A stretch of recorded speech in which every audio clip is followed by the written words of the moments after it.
Somebody came to work on a horse and they didn't live on a farm, you'd be like, that's an odd thing to do. So in the future, it will be strange to see someone actually driving themselves in a car. Yes. Well, in Shanghai. So we intend to increase production at all factories, so the Giga Mexico would be supplemental to... And then we'll rapidly expand that to the rest of the country. In fact, anyone who has Tesla now, if they try self-driving, they'll... 3 years ago, I visited a dusty plot of land in Nuevo León, Mexico. Today, that same spot is being transformed into a $10 billion Tesla Gigafactory that could make or break Elon Musk's company. As I stood there watching construction begin, one thing became crystal clear. Mexico isn't just America's backyard anymore. It's becoming the new economic powerhouse that could reshape the entire continent. What nobody's talking about is how Mexico's manufacturing revenge tour isn't just hurting Elon's bottom line, it's threatening to upend America's economic dominance faster than Trump can type an all-caps tweet. The story of how Mexico went from being the punching bag of American politics to potentially destroying billions in US wealth is the economic plot twist nobody saw coming, except everyone who was actually paying attention. Before we move on, I'd like to ask you a small favor. If you appreciate this content, please take a second to like this video and subscribe to the channel. Over 98% of you watch the videos without subscribing. It costs you nothing, but it makes a huge difference to us. So, did you click the subscribe button? Great. Thank you so much. So, in fact, in the future, I think it'll be unusual to see a manually driven car. Wow. It'll be like seeing a horse. Because it'll be like, who wouldn't want their own personal R2-D2 C-3PO robot buddy? That will help you do anything you want to do. The output of all the other factories. So this is not, to be clear, moving output from anywhere to anywhere. It is simply about expanding.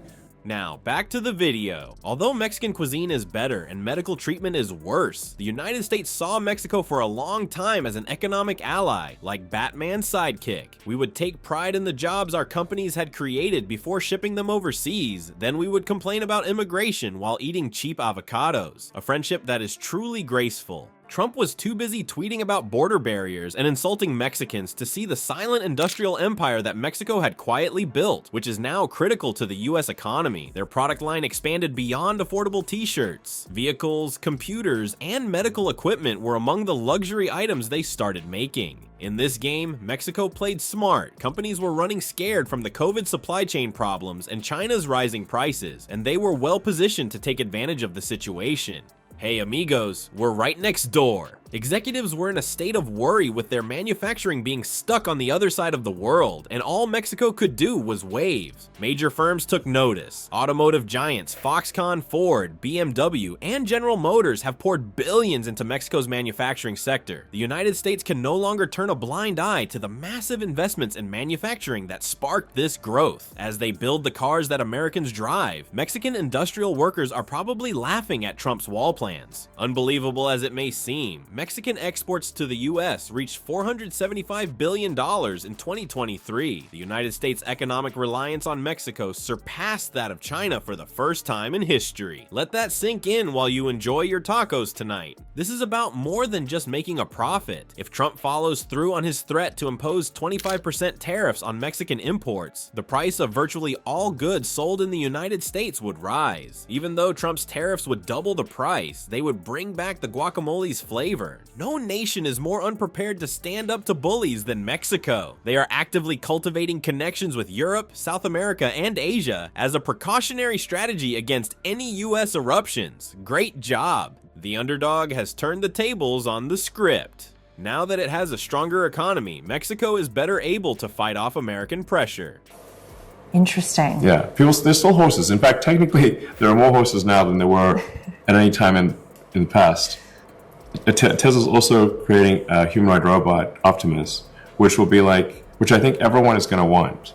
Obviously, a grand opening and groundbreaking and whatnot. But we're excited to announce that the next Tesla Gigafactory will be in Mexico near Monterrey. After decades of playing the role of junior partner, they become indispensable. Looking back at how Elon Musk got himself into this economic jam is instructive in terms of revenge plots that could go disastrously wrong. Elon Musk's massive $10 billion Gigafactory in Mexico was announced last year. It wasn't merely a marketing ploy, it was Musk's master plan to crush his competitors and make Teslas cheaper. Musk had envisioned the Nuevo León plant as the crown jewel of his electric vehicle empire because to its proximity to the US market, massive production capacity, and cheap labor. Actually pretty smart, isn't it? $100 more would go into the price of every Tesla made in Mexico if Trump followed through on his threat to tax Mexican imports by 25%. While Elon was demonstrating his strength, his ingenious idea seemed as solid as a Cybertruck window. My apologies. Musk's timing is absolutely disastrous. Declining EV sales, cheaper cars from Chinese competitors, and the embarrassment of Cybertruck glass that breaks when objects are thrown at them are all problems he already has to deal with. Tesla, in a few months, will release unsupervised full self-driving. So the cars that people are driving right now, the cars that you can buy from the factory, will be driving around by themselves with no people in them. Wow. So super excited about it.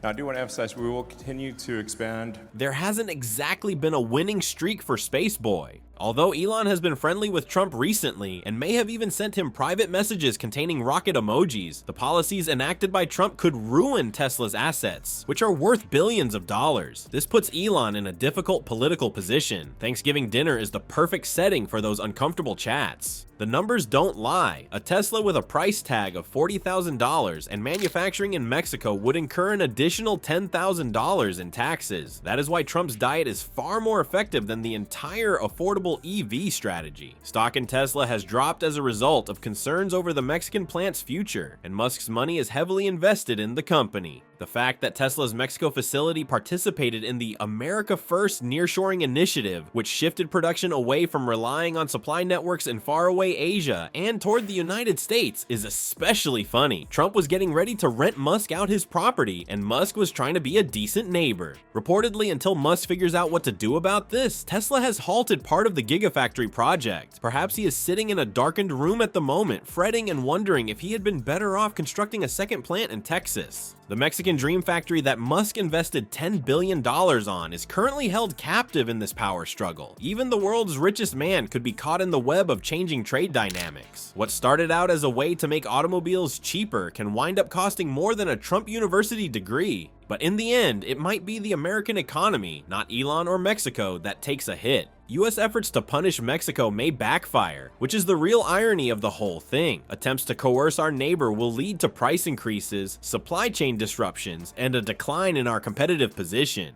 A nation like Mexico can no longer be taken lightly. Their once ignored significance to our economy is now undeniable. We do more harm than good when we hurt them. Maybe we might try working together instead of building walls and taxing everything. The key to North America's success is cooperation, not a trade war. It is inappropriate to wear a red hat at a rally, therefore don't expect to hear that message there.